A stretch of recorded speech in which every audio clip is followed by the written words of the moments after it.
Olá, meus queridos, tudo jóia? Preparados para mais uma aula de parasito? Bom, hoje eu estou super empolgada porque é um tema que eu adoro, que é a toxoplasmose. Estão preparados? Esse tema é super importante na medicina, especialmente para quem vai seguir a área de GO ou de infecto, então fiquem de olho. Então, pessoal, peguem a caneta e o caderno e vem comigo!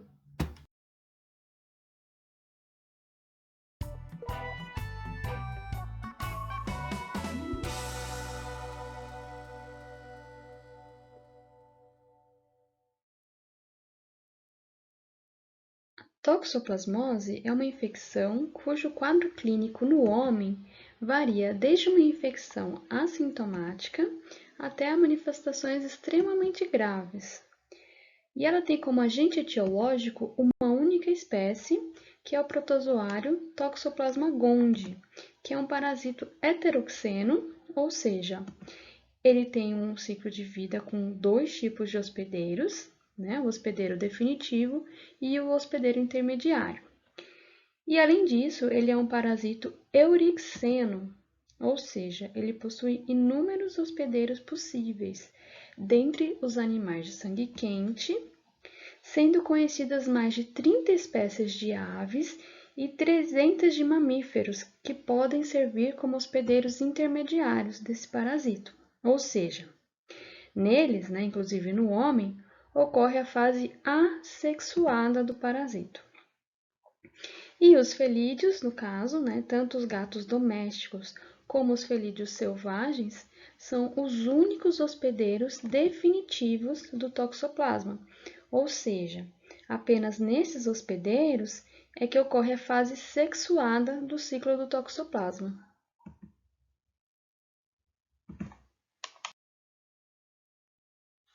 O Toxoplasma gondii é considerado um dos parasitos mais bem-sucedidos de que se tem conhecimento, podendo infectar praticamente todo animal de sangue quente em qualquer parte do planeta.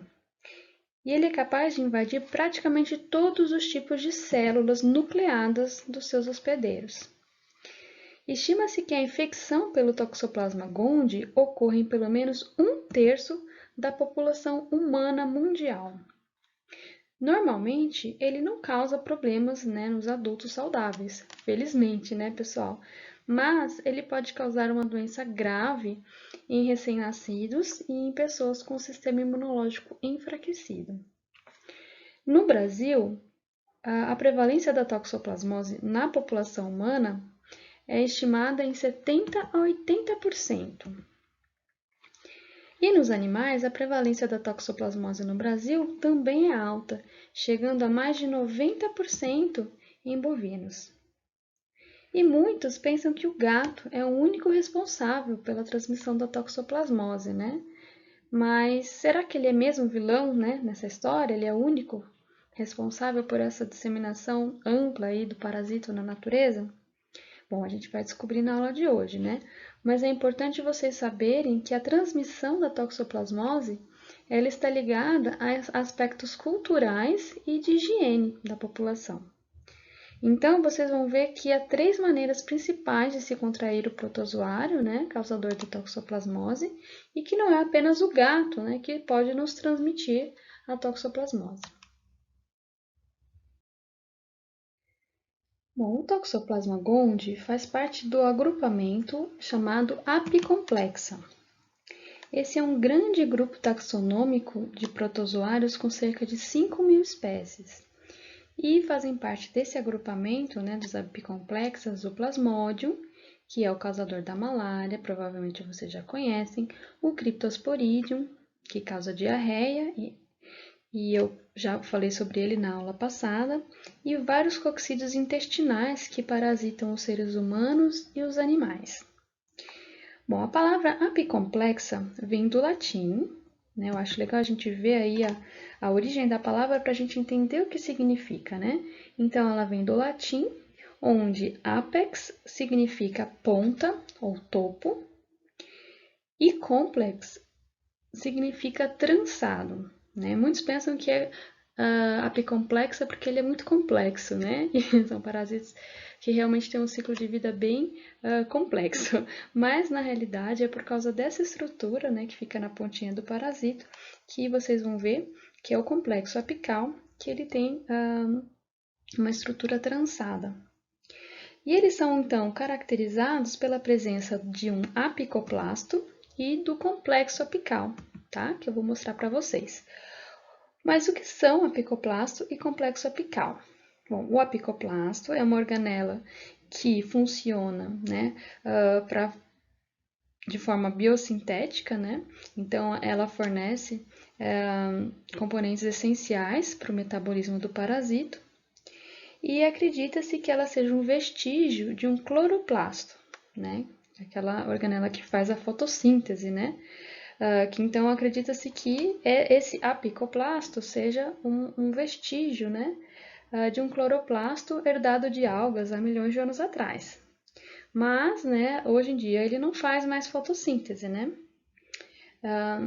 Por ser uma organela que só esses protozoários têm, ela é considerada um importante alvo terapêutico, né? Ou seja, a gente vem buscando desenvolver compostos, né, drogas, que danifiquem o funcionamento dessa organela a fim de eliminar o parasito, né, com fins terapêuticos.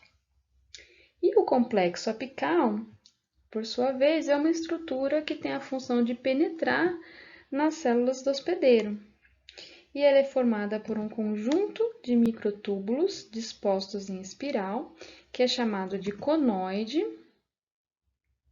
e também por anéis polares e por organelas secretoras chamadas de rhoptrias e micronemas. Tá vendo aqui, ó, na parte apical do parasito, nós temos esse complexo, né, apical, que é então formado por esses microtúbulos que ficam trançados ali, né, formando dois anéis e também toda uma estrutura que vai conferir ao parasito a capacidade de penetrar na célula do hospedeiro. Tá? Isso é muito importante para ele e por causa disso ele consegue entrar nas nossas células, né, em praticamente todas as nossas células. Bom, aqui nessa outra imagem, nós vemos todas as estruturas, né, que caracterizam os apicomplexos. Então, vejam aqui o apicoplasto, também o conoide, né, as rhoptrias e os micronemas. E também, né, eles possuem mitocôndria, né, possuem núcleo, retículo endoplasmático, ribossomo, complexo de Golgi, etc., né, que são as outras organelas que vocês já conhecem. Bom, e o que significa toxoplasma, né? Toxoplasma vem do grego toxon, que significa arco. Isso faz referência, né, ao formato do parasito, que é levemente curvado, como uma lua crescente, né? Alguns dizem que ele parece uma bananinha, né, que é como nós vemos aqui nesse desenho. E é essa forma, né, de taxoíta que vai então se aderir à superfície da célula, né, e entrar nas nossas células. Mas como que ele faz isso, né? Bom, ele usa o conteúdo das rhoptrias, né? Lembra que no slide anterior eu falei que ele tinha essas organelas, né? Que ele utiliza então para penetrar na nossa célula. Então ele usa essas rhoptrias para secretar ali conteúdos que vão auxiliar, né, na sua entrada e na formação do vacúolo parasitóforo.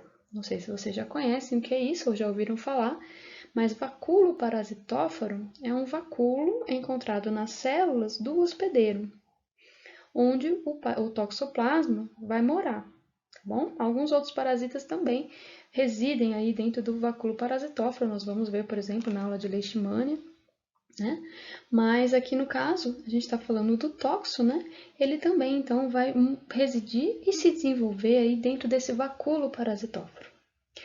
Bom, mas a gente sabe que o vacúolo parasitóforo, né, ele vai se fundir com os lisossomos, né, na tentativa de matar o parasito. Mas aí ele consegue, né, driblar o nosso sistema, né, de defesa. Então, como ele faz isso? O taxoito, então, secreta o conteúdo dos grânulos densos, né, que são aquelas outras organelas, que vão, então, modificar esse vacúolo parasitóforo e vão impedir a fusão, do vacúolo parasitóforo com os lisossomos.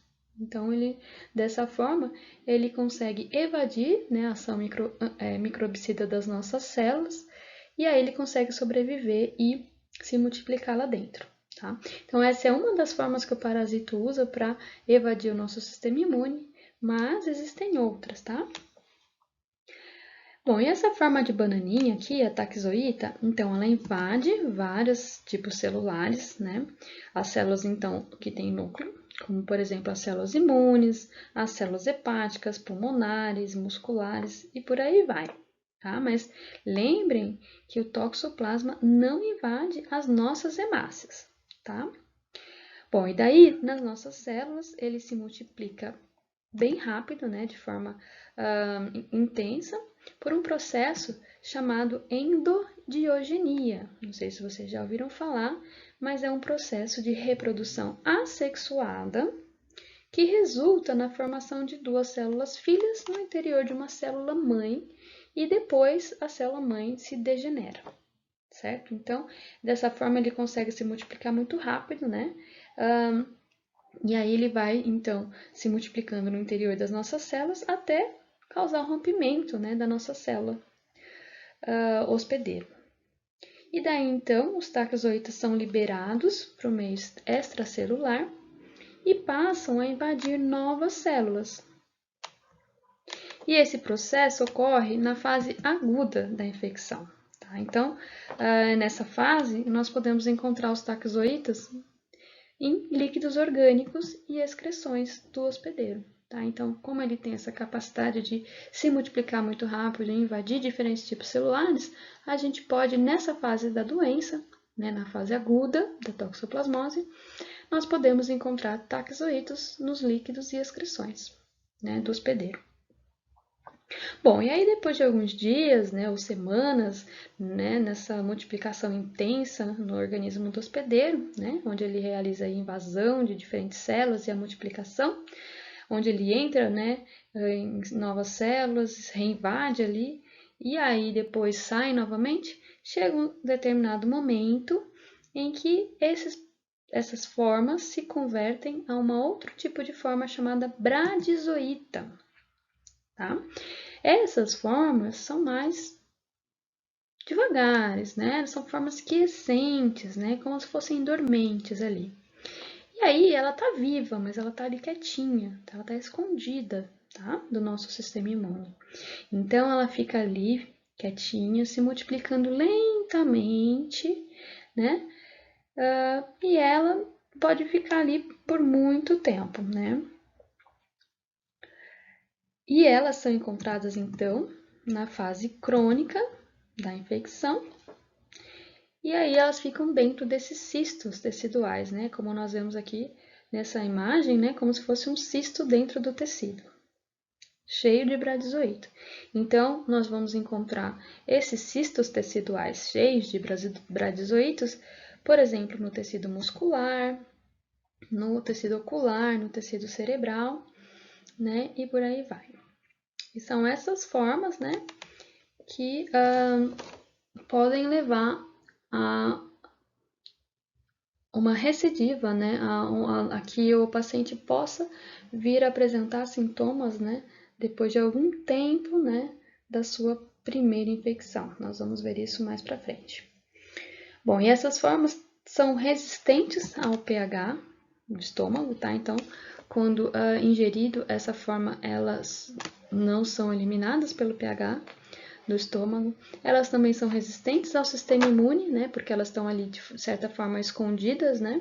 Camufladas no interior da célula hospedeira. E ela também é resistente aos medicamentos que nós temos até o momento. Nenhum medicamento capaz de eliminar essas formas quiescentes, né? Essas formas de cistos teciduais. Bom, então essas duas formas, né? A taxoíta e a bradizoíta, são as duas formas que nós encontramos no hospedeiro intermediário, né? E no homem, no caso, né? Que é um dos hospedeiros intermediários.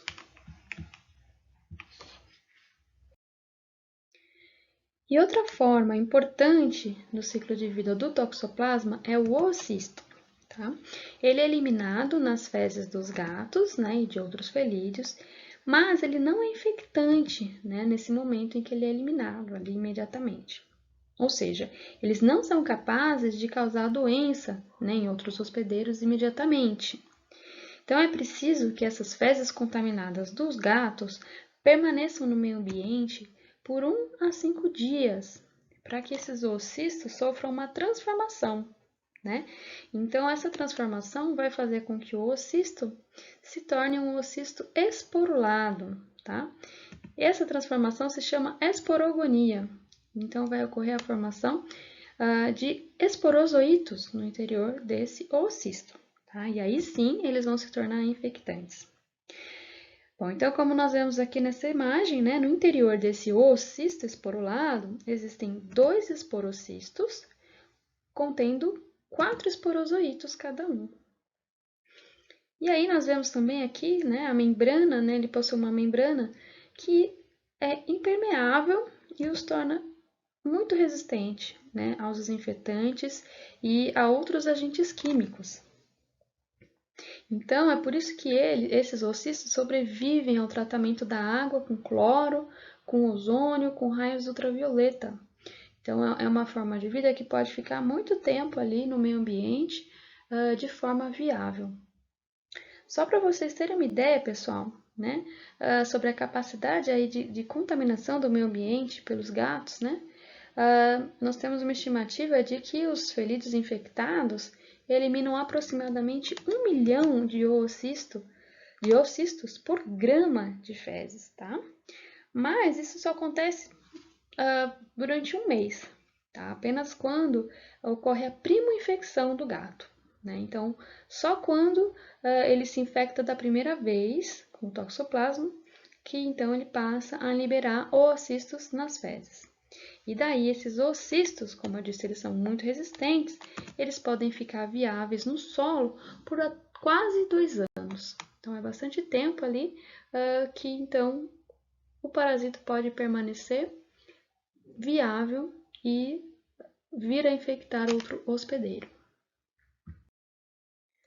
O ser humano adquire a toxoplasmose por 3 vias principais. Primeiro, pela ingestão de oocistos esporulados presentes na água, né, em verduras mal lavadas, ou através do contato com o solo, né, por exemplo, uma areia contaminada, né, ou até mesmo disseminados mecanicamente por insetos, né, que eventualmente podem entrar em contato ali com as fezes, né, de um gato ali no meio ambiente e carregar, né, esses ovos até algum alimento, até as nossas casas.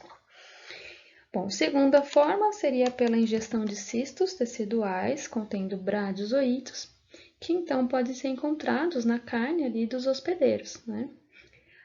Então, se nós consumirmos essa carne crua ou mal cozida, né, a gente pode adquirir a toxoplasmose, né? Isso acontece especialmente com a carne bovina, né, a carne suína e a carne de ovinos e caprinos, né, que são os animais que geralmente são consumidos pelo ser humano. Bom, e a terceira forma é pela passagem transplacentária de taxoítos após a infecção materna primária, né? Então, a primo-infecção. Ou seja, né, quando a mãe se infecta pela primeira vez, ou se acontece uma reagudização da infecção materna, que nós vamos entender um pouco melhor mais adiante. E aí também existem, né, formas de transmissão um pouco mais raras, mas que também são possíveis, né? Por exemplo, com a ingestão de taxoítos no leite de vaca ou de cabra, né? Então, no caso, teria que ser um leite cru, né? Um leite sem ser pasteurizado ou fervido, né? Se ali a vaca ou a cabra tiver em fase aguda, então os taxoítos podem ser passados para o leite.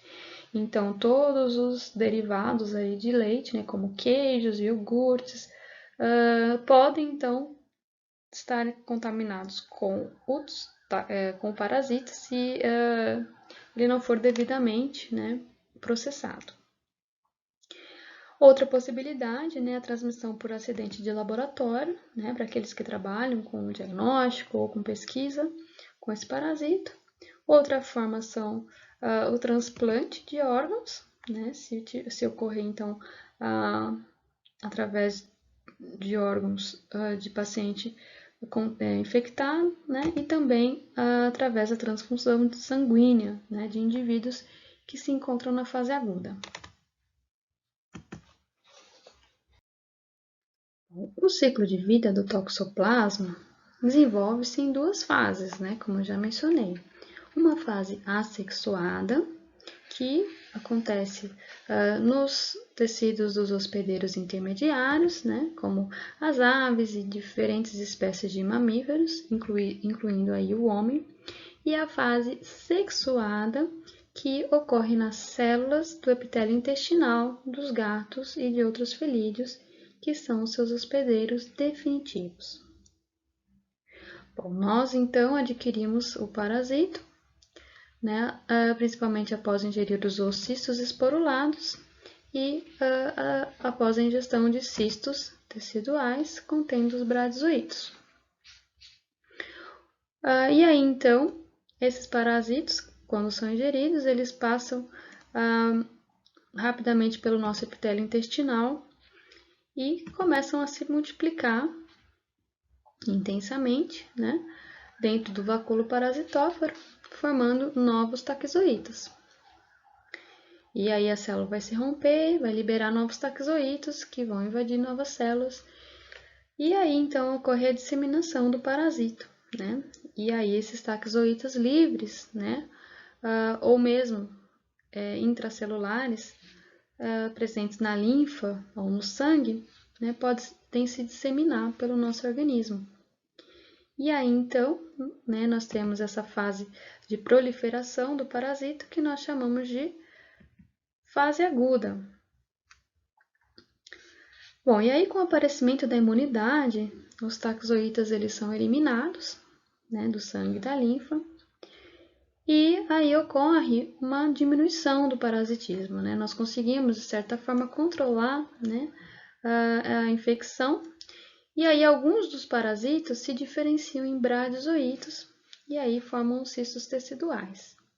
E aí nós vemos, então, uma diminuição da sintomatologia, né, da toxoplasmose, e permanecem esses cistos teciduais contendo bradizoítos, caracterizando a fase crônica da toxoplasmose, que poderá permanecer por longo período, né, ali no nosso organismo.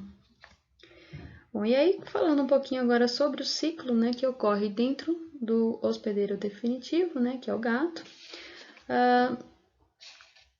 ocorre então nas células epiteliais do intestino do gato, né, após a ingestão de cistos teciduais, né, contendo bradizoítos, ou também pela ingestão de oocistos esporulados.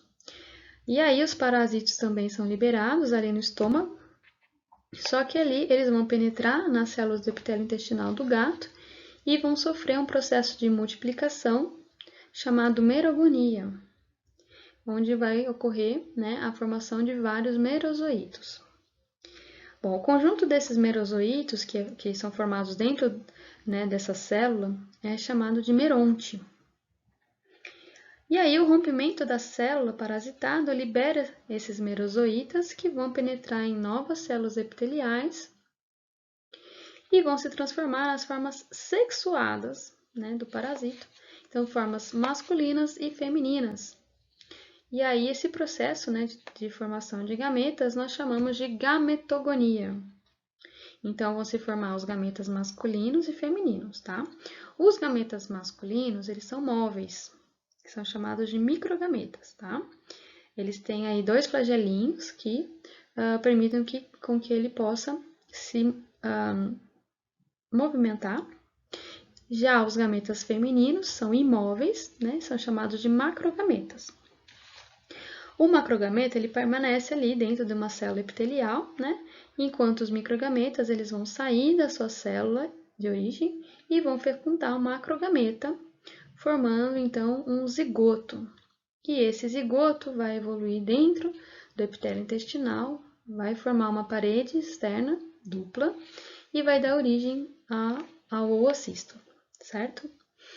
Bom, a célula epitelial, então, sofre um rompimento depois de alguns dias e libera esse oocisto ainda imaturo junto com as fezes do gato, né? E a maturação desse oocisto vai ocorrer no meio ambiente por um processo chamado de esporogonia. Após aquele período que eu já mencionei, né, de 1 a 5 dias, e aí vai ocorrer a formação dos 2 esporocistos com 4 esporozoítos cada um, que é o que nós chamamos de oocisto esporulato.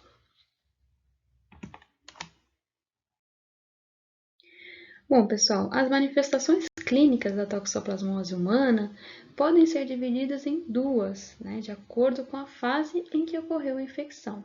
Então, nós podemos dividir em toxoplasmose pré-natal e toxoplasmose pós-natal, né? Ou seja, se o indivíduo adquiriu a infecção antes de nascer ou depois de nascer, né? Isso para facilitar a nossa vida, né? Eu gosto dessa classificação que ajuda a gente a memorizar. Bom, então falando um pouquinho sobre a toxoplasmose pré-natal, né? Ela ocorre quando a gestante está na fase aguda da toxoplasmose, tá?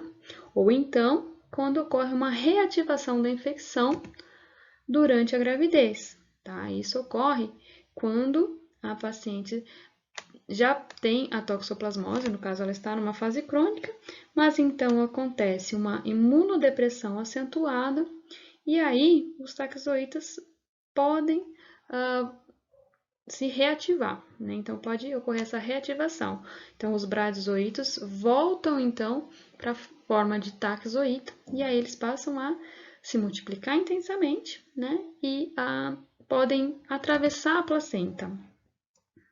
E aí ela se dissemina para os tecidos fetais, né? Então imagina, né, durante a gestação, a paciente adquire a toxoplasmose, então ela está em fase aguda, ou então teve uma reagudização, e nós vamos ter vários taxoítos ali se multiplicando intensamente e invadindo diferentes tecidos.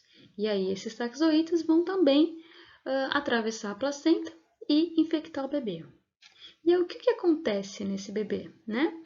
Bom, a gente sabe que esses taxoítas vão invadir diferentes células, né? Então, eles vão invadir, por exemplo, as células do sistema muscular, neural, né, ocular.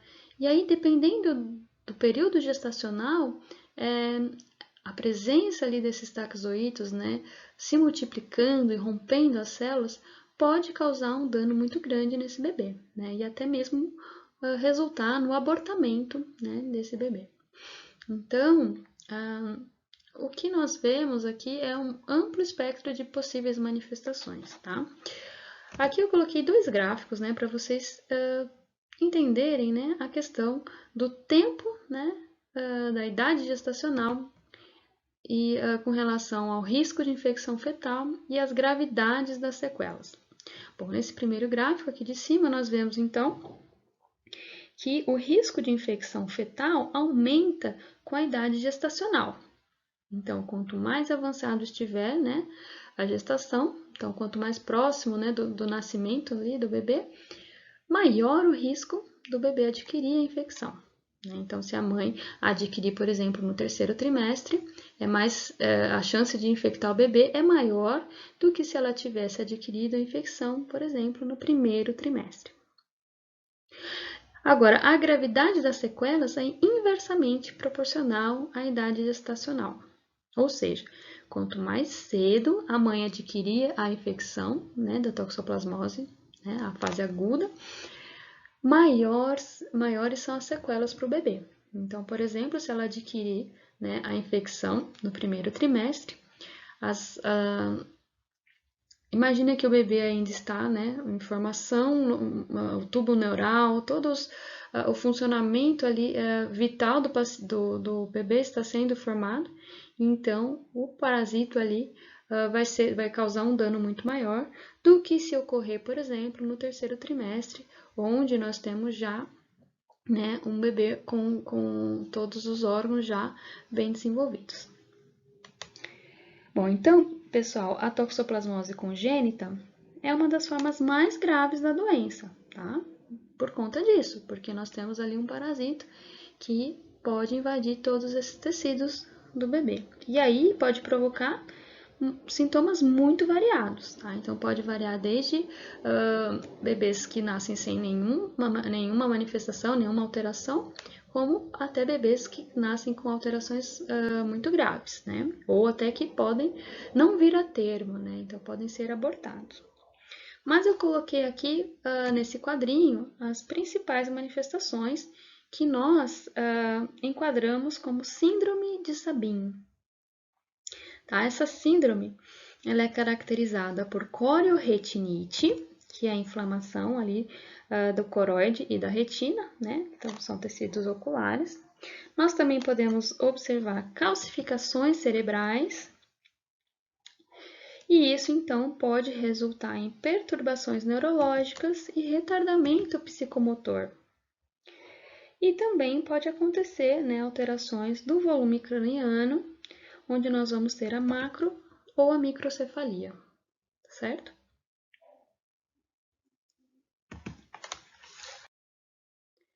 Bom, e se daí o ser humano adquirir a toxoplasmose após o nascimento, nós dizemos então, né, nós classificamos como toxoplasmose pós-natal.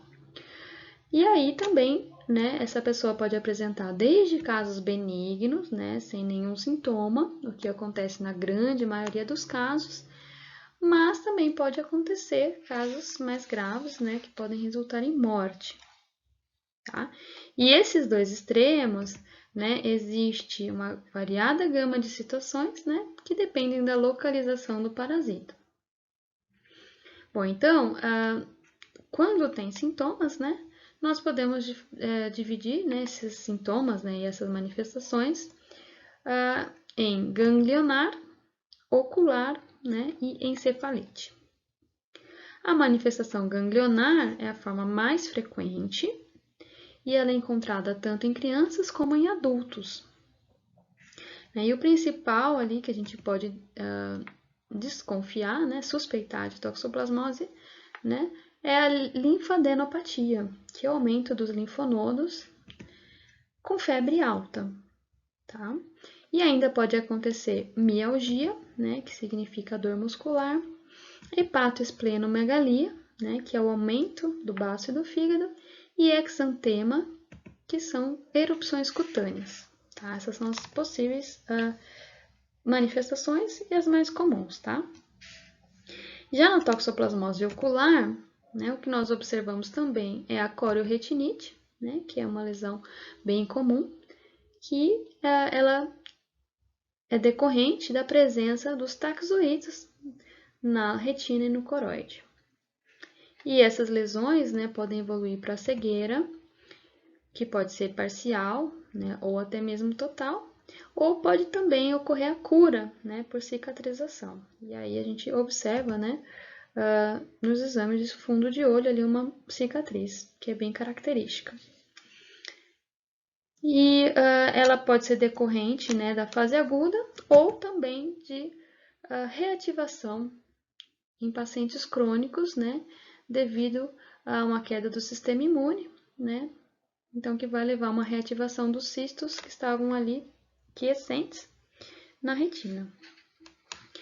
E aí a terceira possível, né, manifestação que nós podemos observar ali dentre as manifestações da toxoplasmose pós-natal, nós temos a encefalite, que ela é relativamente rara nos indivíduos imunocompetentes, mas ela é frequente nos indivíduos com AIDS, né, ou em pacientes que estão sob tratamento imunossupressor, né, devido então à queda da imunidade e aí também a reativação dos cistos que estavam ali dormentes no sistema nervoso central. Bom, esse risco de reativação, né, para os indivíduos imunodeficientes é de 15 a 25%, né? Então, é relativamente alto. Por isso que é importante, né, a gente se atentar para esses pacientes, né, para uma possível reativação. Nesse caso, então, os parasitas eles invadem as células nervosas e aí eles provocam lesões necróticas focais múltiplas, que também são características, né? Dá para identificar ali com certa experiência, né, olhando os exames de imagem. E aí, como consequência, né, nós vamos ter cefaleia, febre, paralisias e até a perda de coordenação muscular. Também pode ocorrer confusão mental, né, convulsões, letargia, né, e pode até mesmo evoluir para a morte do paciente se não houver, né, um tratamento adequado. O diagnóstico da toxoplasmose é realizado na rotina, principalmente com base em ensaios sorológicos, tá? Então, ele se baseia geralmente na pesquisa de anticorpos específicos contra o toxoplasma.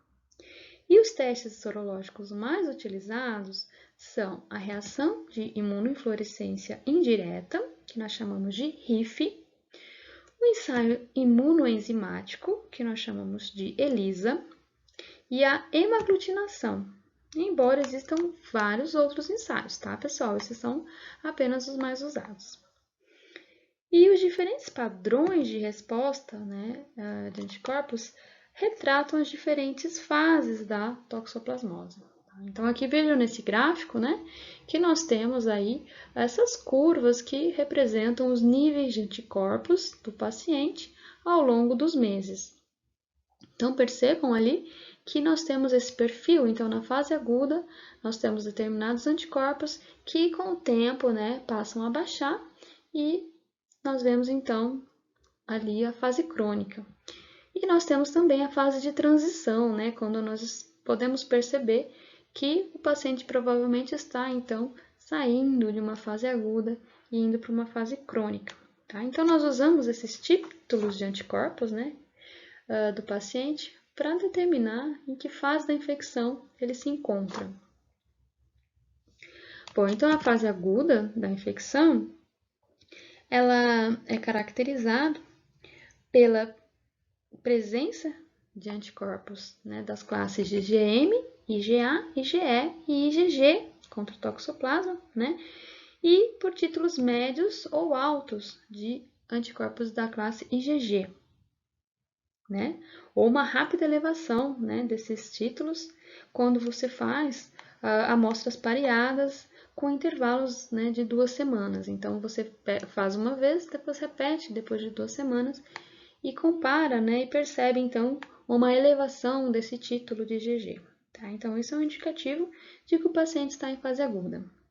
E outro indicativo, né, você pode utilizar, né, um outro tipo de ensaio que se chama, né, teste de avidez. Então, o teste de avidez, no caso da fase aguda, vai indicar anticorpos IgG de baixa avidez. Bom, daí você me pergunta, né, Ju, mas que negócio é esse de avidez? Não sei o que é isso, né? Calma que eu vou explicar.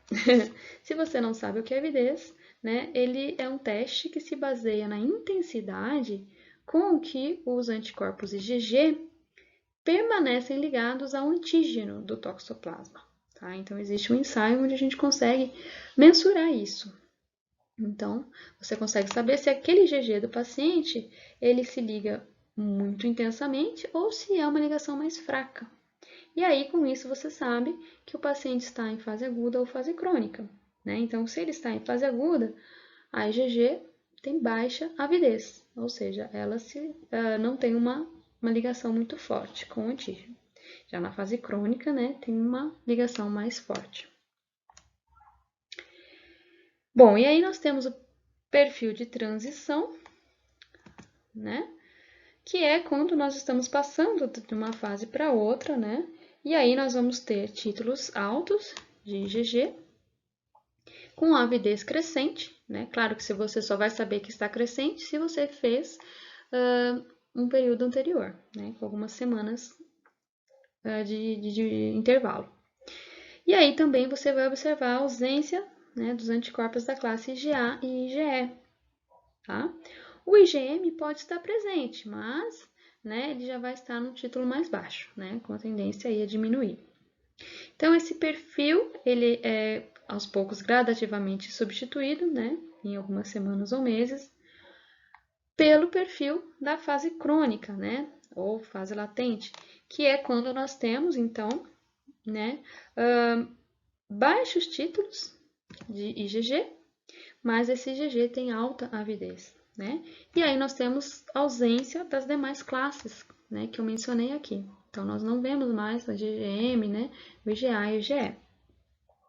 Certo? Então, assim, nós conseguimos determinar qual fase do paciente está, né, da toxoplasmose, e isso é muito importante, né, de ser feito, principalmente, né, durante a gestação. Bom, ainda falando sobre os exames sorológicos, tenho ainda algumas informações importantes que eu gostaria de falar para vocês.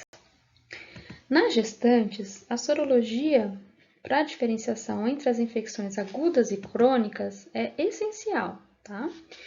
Por quê? Porque a gente sabe que não há risco de transmissão congênita, né, de toxoplasmose em gestantes com perfil sorológico de infecção crônica, né, desde que elas sejam imunocompetentes, né, claro. Por quê? Porque a vigência de uma infecção crônica, ela protege, né, os seres humanos contra novas infecções, né, contra novas infecções agudas.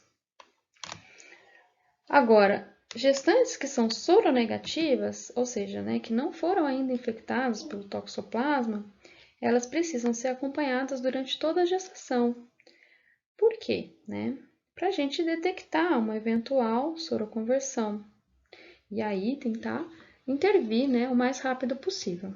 Então, para identificar, né, diagnosticar rapidamente, né, sabendo que essa infecção ali durante a gestação, né, uma fase aguda ou uma reagudização ao longo da gestação, oferece grandes riscos, né, para o bebê.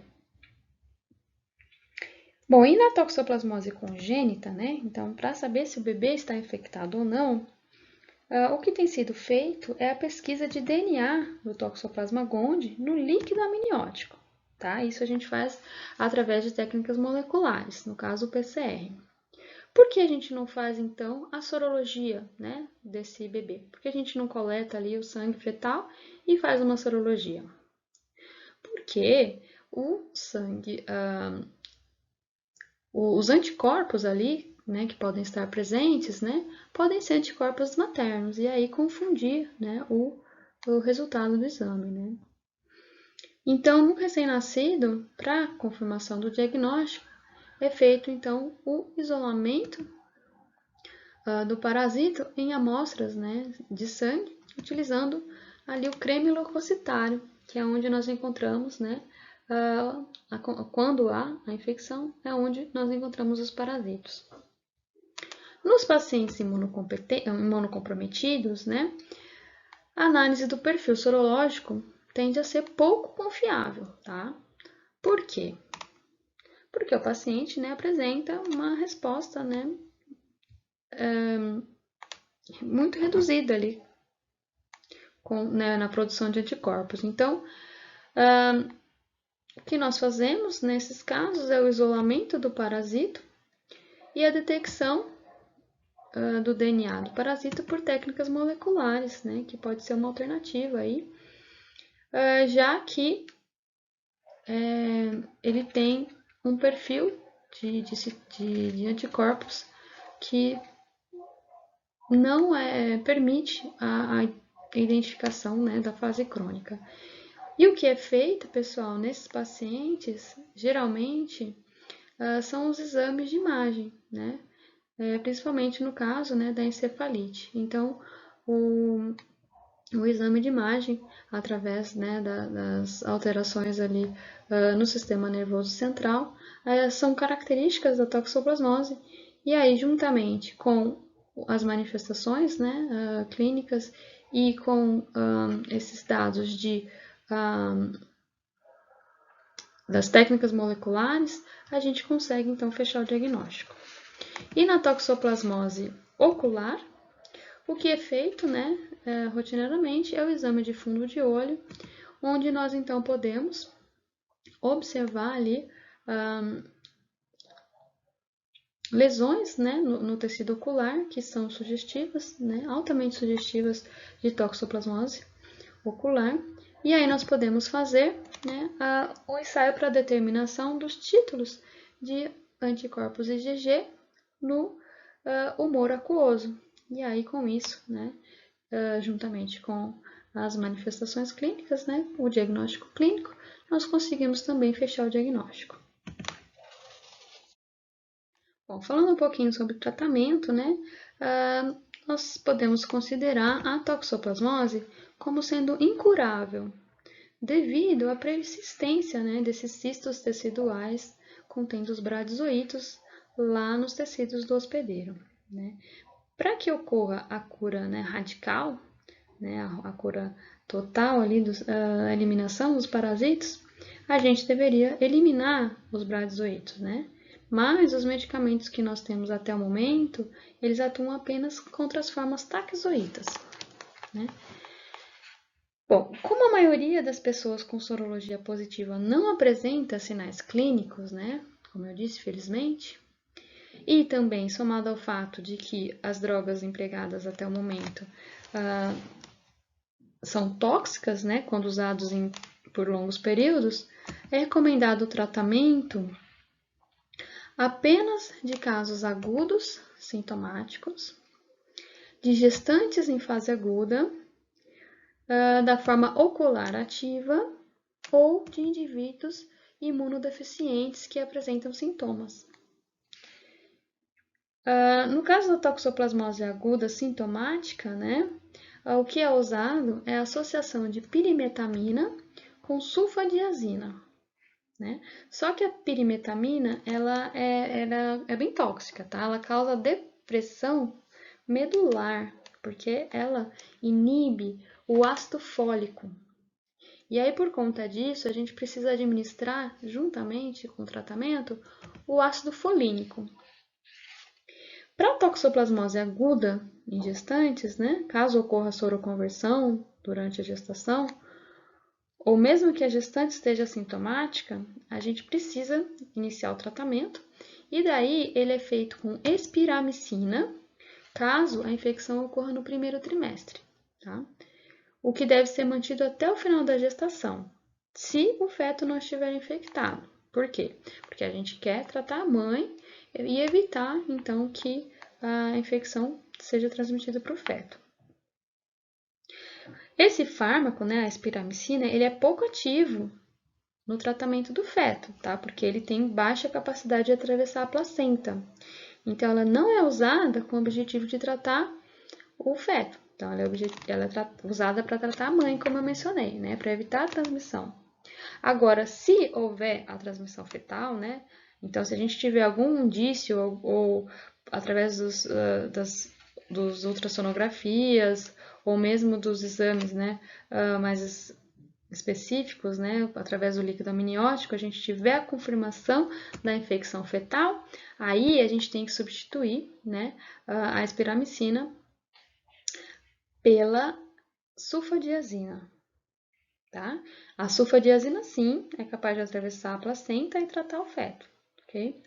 Agora, se a mulher adquirir a infecção no terceiro trimestre, né, da gestação, o tratamento deve ser feito com a sulfadiazina e a pirimetamina mais o ácido folínico, tá? Então, só agora, no terceiro trimestre, é que é permitido, né, a introdução da pirimetamina, tá, pessoal? Por quê? Porque a pirimetamina, no início da gravidez, deve ser evitada porque ela é teratogênica. Então, a gente evita, né? A gente prefere, então, usar os outros fármacos, né? E deixar a pirimetamina só para o final mesmo, se for necessário, né? De acordo com a análise do profissional, avaliando os custos-benefícios. Bom, e no caso da toxoplasmose ocular, né, no caso se tiver uma infecção ativa, a terapêutica indicada é baseada principalmente na administração oral do anti-inflamatório prednisona, tá? Tentando então reduzir a inflamação local ali, que é o que acaba causando, né, o sintoma, né, a perda da visão. E aí, também é indicado o uso dos fármacos antiparasitários que nós já falamos, né, a pirimetamina e a sulfadiazina. E Por fim, no caso da encefalite, né, em pacientes imunodeficientes, nós usamos a associação de pirimetamina, tá? Sulfadiazina e ácido folínico, da mesma forma que eu já mencionei, né, nos outros casos sintomáticos, né, de pacientes agudos. Ou a gente pode substituir, né, a sulfadiazina, se o paciente for intolerante a sulfas, né, nós temos muitos pacientes aí que são alérgicos a sulfas, a gente pode substituir pela clindamicina, que também apresenta bons resultados. As medidas práticas, né, para a prevenção da toxoplasmose, elas estão relacionadas com o contato com a carne crua, né? Então, nós devemos evitar o consumo de carnes cruas ou mal passadas, né? Não provar carne crua durante o preparo, né? Lavar as mãos sempre que manusear alguma carne crua, né? Ou durante o preparo. Consumo de água e vegetais, né? Então, nós devemos evitar o consumo de água não filtrada, ou não fervida, ou que tenha uma origem desconhecida. E também devemos lavar cuidadosamente os vegetais, né? Que são consumidos crus, né? Como as frutas e as hortaliças. Nós devemos, então, nos prevenir com relação ao contato com as fezes de gatos, né? Então, com isso, limpar diariamente os locais da casa, né? Para aqueles que têm gatos. Os locais onde são contaminados com fezes de gatos, preferencialmente devem ser lavados com água fervente, né? E também devemos lavar as mãos, né? Ao fazer esse tipo de tarefa. Outra medida relacionada a isso, né? É cobrir os tanques de areia onde as crianças, né, brincam em parques e escolas, né, para que não ocorra ali a contaminação com fezes de gatos. Nós devemos também realizar o acompanhamento das gestantes, né, como eu já mencionei, isso é muito importante, para que a gente possa perceber se está ocorrendo, né, a conversão, né, dos perfis sorológicos aí indicando uma fase aguda, que é quando a gestante está sob risco, né? E caso seja diagnosticada a fase aguda durante a gestação, nós devemos iniciar o tratamento, né, para reduzir o risco de transmissão para o bebê. No caso dos pacientes infectados pelo HIV, né, deve ser feito o acompanhamento e caso o paciente tenha evidência de infecção latente, né, ou seja, infecção crônica, e esse paciente tenha uma contagem baixa de células TCD4, né, então abaixo de 100 células por microlitro de sangue, nós fazemos então a quimioprofilaxia, né, que significa que nós vamos fazer um tratamento profilático, né, para evitar uma eventual reagudização. Tá? Esse tratamento quimioprofilático, então, é indicado apenas nesses casos e ele é feito com sulfametoxazol e trimetoprima.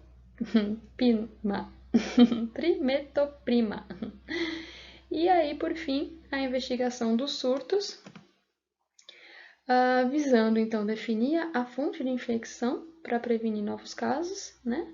E aqui no Brasil, a maioria dos casos, né, de surtos resultou da contaminação de reservatório de água, né, com oocistos então, provavelmente algum gato ali se aninhou, né, e ali próximo àquele reservatório de água e acabou contaminando e aí aquela água que abasteceu uma cidade ou um determinado bairro acabou veiculando esses oocistos do parasito. Então, o recomendado, né, é identificar esses locais, né, para poder isolar, né, e depois fazer a desinfecção. Bom, e não existe vacina, pessoal, ainda, né, licenciada para o uso humano, infelizmente, mas nós temos uma vacina já disponível para uso veterinário, né, ela é chamada Toxovax, e ela é usada na criação de ovinos, né? Por quê? Porque na criação de ovinos a toxoplasmose causa grandes prejuízos econômicos, né? Por causa do abortamento ali das ovelhinhas. E aí, então, existe essa vacina.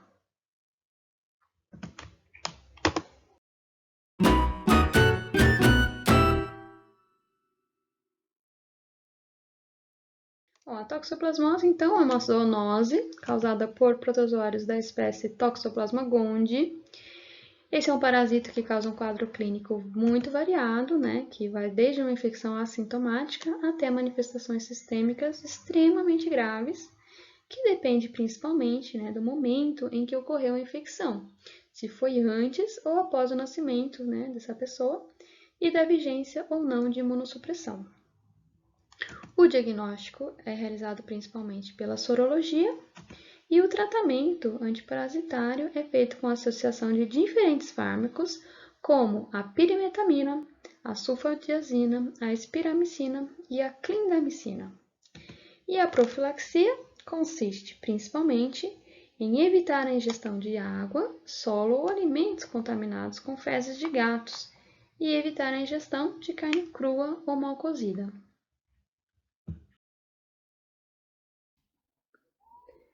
Então é isso, pessoal. É claro que existe muito mais coisa sobre toxoplasmose do que caberia aqui nessa aula, por isso, se você quiser conversar mais sobre o assunto ou se tiver alguma dúvida ou algum comentário, escreva aqui embaixo, ou então nos procure no plantão de dúvidas, né, se for meu aluno, ou se não for aluno, né, você pode encontrar mais conteúdo no meu Insta, que é estude.parasitologia, ok? Um beijo e até a próxima!